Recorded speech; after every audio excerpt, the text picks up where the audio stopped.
जय माता दी, जय माँ ब्रह्मचारिणी की। जय श्री कृष्णा, राधे राधे, हर हर महादेव। ओम नमो भगवते वासुदेवाय नमः। जय श्रीमन नारायण। दोस्तों आइए आज हम सुनेंगे शारदीय नवरात्रि के दूसरे दिन की पावन कथा, माँ ब्रह्मचारिणी की कथा। प्रेम से बोलिए माँ ब्रह्मचारिणी की जय हो।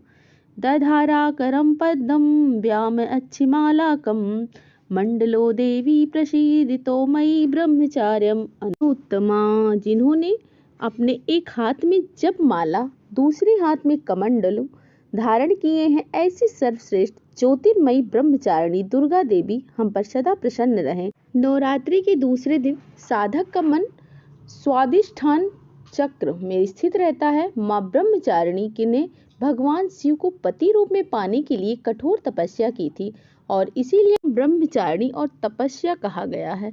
माँ ब्रह्मचारिणी हमें तप की शक्ति देती हैं और तप मात्र शारीरिक नहीं होता, मानसिक भी होता है। और मानसिक तप यानी अपनी इंद्रियों को बस में करके अपनी चेतना को श्री हरि की भक्ति में लगाना। हमारी इंद्रियों को बस में करने की शक्ति हमें भगवती माँ दुर्गा का ब्रह्मचारिणी स्वरूप ही प्रदान करता है, क्योंकि सभी शक्तियों का मूल माँ भगवती है। इसीलिए इस पावन नवरात्रि के दिनों में माँ दुर्गा की उपासना न करके हम शारीरिक और मानसिक शक्तियों प्राप्त कर सकते हैं और माँ ब्रह्मचारिणी से हमें तप करने की शक्ति प्रदान होती है। तो आइए चलिए नवरात्रि के दूसरे दिन सबसे पहले माँ ब्रह्मचारिणी की कथा का श्रवण करते हैं। जब माता सती ने पुनः जन्म लेकर पर्वतराज हिमालय के घर में पार्वती के रूप में जन्म लिया था, तो नारद जी के उपदेश से उन्होंने कठोर तप किया, जिसके फलस्वरूप वे भगवान शिव को पति के रूप में प्राप्त कर सकी। इस कठोर तप के कारण उनका नाम ब्रह्मचारिणी या तपस्याचारिणी पड़ा। महादेव को प्राप्त करने के लिए माता पार्वती गंगोत्री के पास गंगा अवतरण स्थान पर भृंगी तीर्थ में तपस्या करने चली गई। वहां भगवान शिव की आराधना करते हुए उन्होंने 10,000 वर्षों तक केवल फल कंदमूल खाए और 100 वर्षों तक शाक खाकर जीवित रही। इस प्रकार कठोर उपवास रखकर वह वर्षा तथा धूप को सहते हुए तपस्या करती रही। उसके बाद उन्होंने 3,000 वर्षों तक गिरे हुए सूखे बिल्व पत्र खाए और भगवान शंकर की आराधना करती रही। उसके बाद तो उन्होंने सूखे बिल्व पत्र खाना भी छोड़ दिया। इस प्रकार निर्जल और निराहार रहकर वह कई हजार वर्षों तक तपस्या करती रही। पत्तों को भी खाना छोड़ देने के कारण उन्हें अर्पणा भी कहा जाता है। इस प्रकार कठोर तप करके माता पार्वती ने आखिरकार भगवान महादेव को प्रसन्न ही कर लिया। तपस्या के कारण शुद्ध होने पर माँ पार्वती के साथ महादेव का विवाह हुआ और उन्हें अपनी पत्नी रूप में भगवान शिव ने स्वीकार कर लिया। इस प्रकार कठोर तप करने के कारण माता पार्वती का नाम ब्रह्मचारिणी पड़ा, जिसका प्रमाण हमें शिव पुराण में मिलता है। तो इस प्रकार माँ दुर्गा का दूसरा स्वरूप ब्रह्मचारिणी का है और नवरात्रि के द्वितीय दिन माँ ब्रह्मचारिणी की पूजा आराधना की जाती है। ब्रह्मचारिणी का अर्थ तप की चारिणी यानी कि तप का आचरण करने वाली देवी माँ है। माँ पार्वती का यह स्वरूप पूर्ण ज्योतिर्मय और अत्यंत भव्य है। उन्होंने दाएं हाथ में जप की माला और बाएं हाथ में कमंडलू धारण किया है। माँ ब्रह्मचारिणी दुष्टों को सन्मार्ग दिखाने वाली है। माँ ब्रह्मचारिणी का पूजन करने से आलस्य, अहंकार, लोभ, असत्य, स्वार्थ और ईर्ष्या जैसी दुष्प्रवृत्तियां दूर हो जाती हैं। उनका स्मरण मात्र करने से एकाग्रता और स्थिरता आती है। साथ ही विवेक, बुद्धि और धैर्य में भी वृद्धि होती है। माता की भक्ति करने से व्यक्ति में तप की शक्ति, त्याग, सदाचार, संयम और वैराग्य जैसे सद्गुणों में वृद्धि होती है। आइए अब हम देवी भगवती से जुड़ी एक और पौराणिक कथा का श्रवण करते हैं। एक समय व्यास देव ने राजा जन्मे जैसे इस कथा का वर्णन किया था और वह कथा इस प्रकार है। अनेक वर्षों पूर्व है वंश में एक राजा हुए थे। उनका नाम कार्तिवीर्य अर्जुन, उन्हें सहस्त्र अर्जुन भी कहते हैं। उन्होंने दत्तात्रेय जी से मंत्र की दीक्षा ली थी और उस समय वह भगवान विष्णु के अवतार माने जाते थे। भगवती जगदम्बिका उन नरेश के इष्ट देवता भी परम सिद्ध, सब कुछ देने में समर्थ और भृगुवंशी ब्राह्मणों के यजमान थे। इस परम धार्मिक नरेश का अधिक समय दान करने में ही व्यतीत होता था। उन्होंने बहुत से यज्ञ किए थे और प्रचुर संपत्ति ब्राह्मणों को बांट दी थी। उस समय राजा कार्तवीर्यार्जुन का स्वर्गवास हो गया था। उसके बाद हैय वंशी क्षत्रिय बिल्कुल निर्धन हो गए थे। एक समय इन सभी क्षत्रियों को धन की आवश्यकता पड़ी और इस धन को मांगने के विचार से वे उन सभी भृगुवंशी ब्राह्मणों के पास गए। विनम्रता पूर्वक उन्होंने ब्राह्मणों से बहुत से धन की याचना की, किंतु उन लोभी ब्राह्मणों ने कुछ भी धन नहीं दिया। वे बार बार यही कहते रहे कि हमारे पास कोई धन नहीं है। ब्राह्मणों को लगने लगा कि यह है वंशिक क्षत्रिय अब हमें अवश्य ही भयभीत करेंगे। इसीलिए उन सभी ब्राह्मणों ने अपनी प्रचुर संपत्ति जमीन में गाड़ दी। कई ब्राह्मणों ने अपनी अपनी संपत्ति को दूसरे ब्राह्मणों के घर में छिपा दिया। इस प्रकार लोभ के वशीभूत होकर उन ब्राह्मणों का विचार नष्ट हो चुका था। अपने यजमान को इस प्रकार दुखी देखकर वे भी धन देने के लिए तैयार नहीं हुए। इसके बाद बहुत है वंशी क्षत्रिय धन प्राप्त करने की इच्छा से मृगनी अपने आश्रम छोड़ के चले गए थे।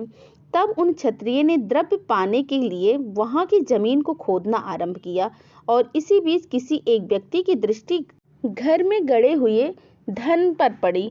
सबने धन देख लिया था। जहां भी पता चला वहीं जमीन खोदकर वे सारा धन ले लेते थे।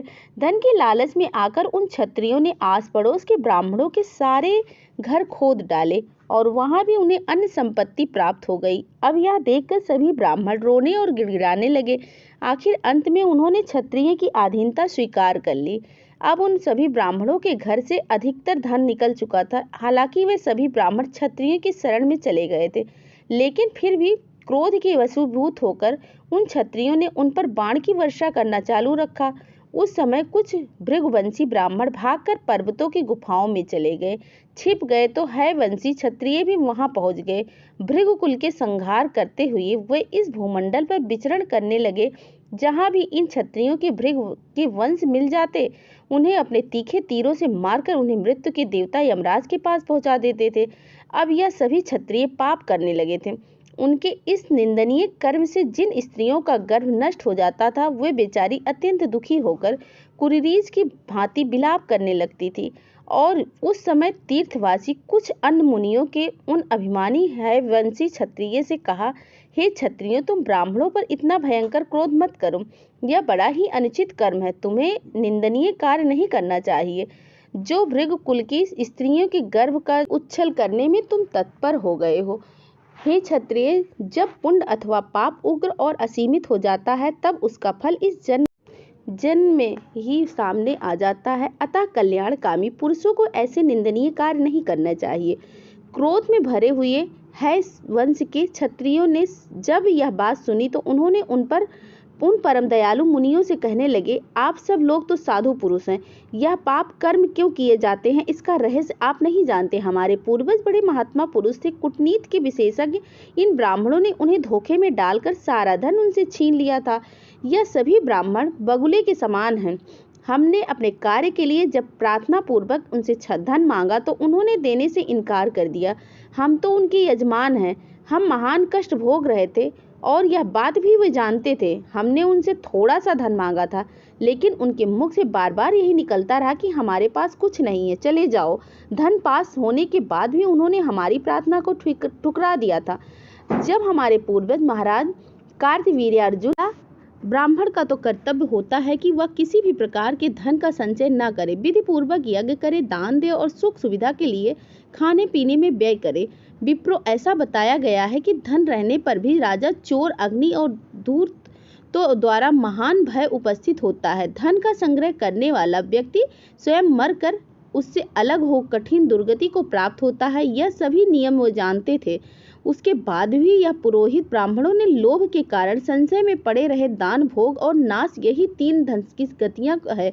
पुण्यात्मा पुरुषों का धन दान और भोग में खर्च होता है और पापी यूं ही अपनी संपत्ति से वंचित हो जाते हैं।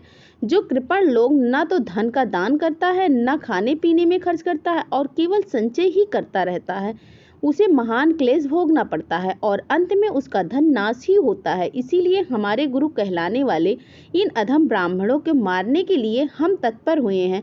यह बड़े ही धूर्त हैं। आप तो महात्मा पुरुष हैं, इसीलिए आप कृपया इस विषय में क्रोध न करें। इस प्रकार मुनियों को आश्वासन देने के बाद उन है वंशी क्षत्रिय ने अपना कुकृत्य चालू रखा। धन की लालच में आकर उन क्षत्रियों ने ब्राह्मणों को बहुत सताया। लोभ में भरे हुए मानव की बुद्धि नष्ट हो चुकी थी। वह पापी व्यक्ति कौन सा ऐसा दुष्कर्म है जो नहीं कर सकता? काम, क्रोध और अहंकार, यह तीनों शत्रु हैं, लेकिन यह लोभ इनसे भी बढ़कर है।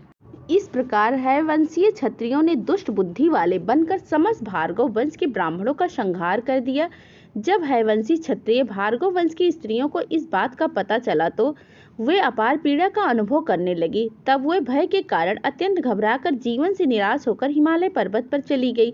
वहीं नदी के तट पर उन्होंने मिट्टी की माँ गौरी की मूर्ति बनाकर स्थापित की और निराहार रहकर उपासना करने लगी। तब अब उन्हें अपनी मृत्यु सामने दिखाई दे रही थी।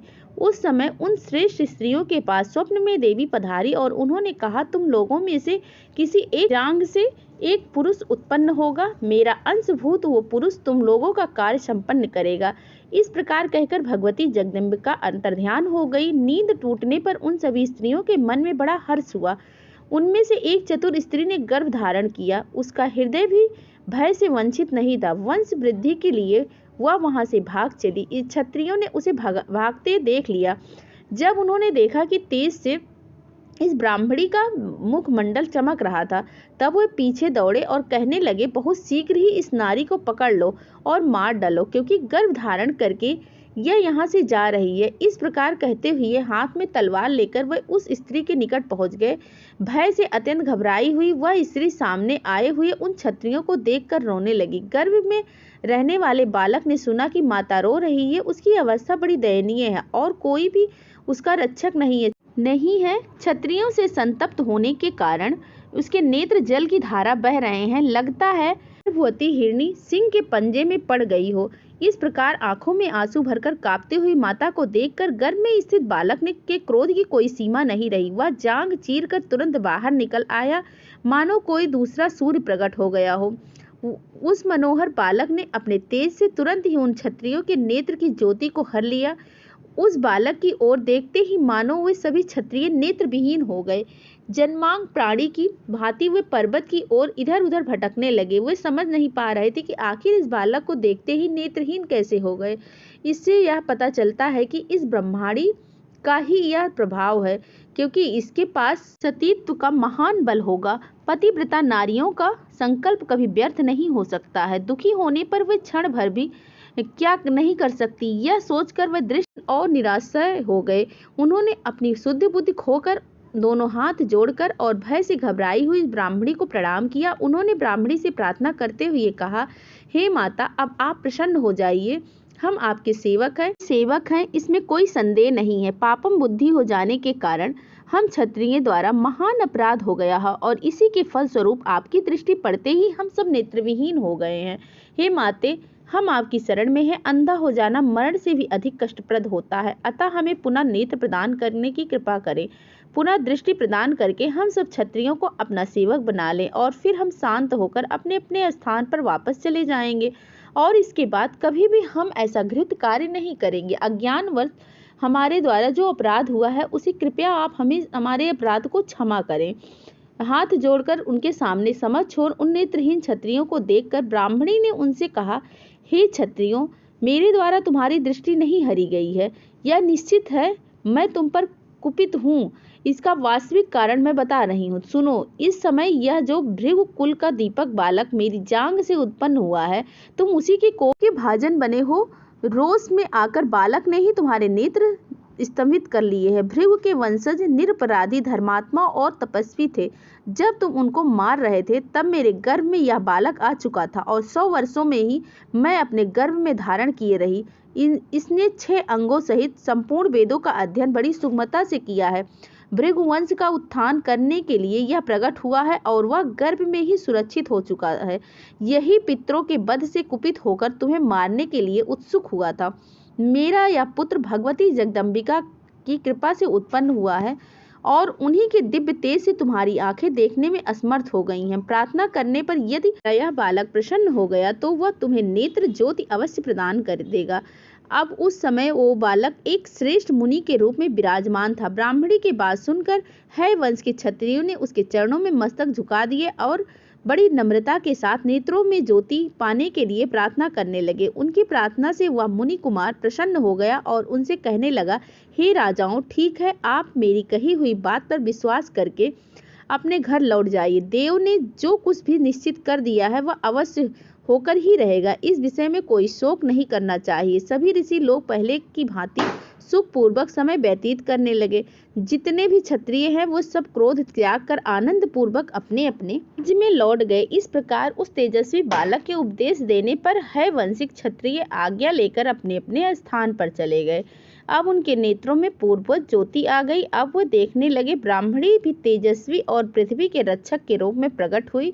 उस दिव्य बालक को लेकर अपने आश्रम में वापस आ गई। बड़ी सावधानी से वह उनका पालन पोषण करने लगी और इस प्रकार उस बालक ने रघुवंशी ब्राह्मण के वंश की रक्षा की। यह ऐसा बालक था जो भगवती देवी ब्रह्मचारिणी यानी माता पार्वती की कृपा से प्रकट हुआ था। जय माँ ब्रह्मचारिणी की, जय माता दी, जय माँ अम्बे। जय श्री कृष्णा। राधे राधे। हर हर महादेव। ओम नमो भगवते वासुदेवाय नमः। जय श्रीमन नारायण। धन्यवाद।